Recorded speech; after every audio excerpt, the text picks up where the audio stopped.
Our reception was much better than in first match.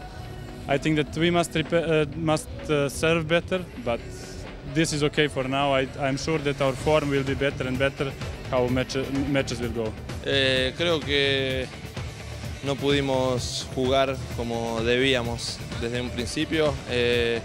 Sentimos el nerviosismo que no debíamos sentir, dado que ya habíamos jugado un partido. Y hoy sentimos nerviosismo al principio.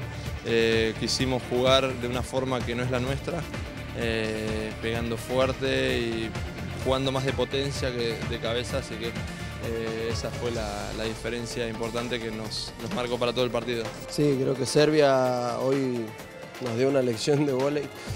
Jugaron en un grandísimo nivel, sobre todo en bloqueo y en defensa. Creo que hicieron un partido perfecto y nosotros no supimos contrarrestar lo que ellos estaban haciendo muy bien, que era bloquear, defender y sobre todo contraatacar. Nuestro saque no funcionó y bueno, no pudimos ponerlos nunca en dificultad, así que nada, ahora hay que tratar de rever lo que hicimos mal y cambiar para el partido que viene. It's good that we come back after the stadium in Warsaw.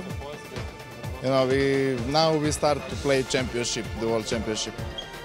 Argentina is very good team. They play fast, but I'm very happy that we press a little bit more service and they couldn't play, you know, so fast. So that was the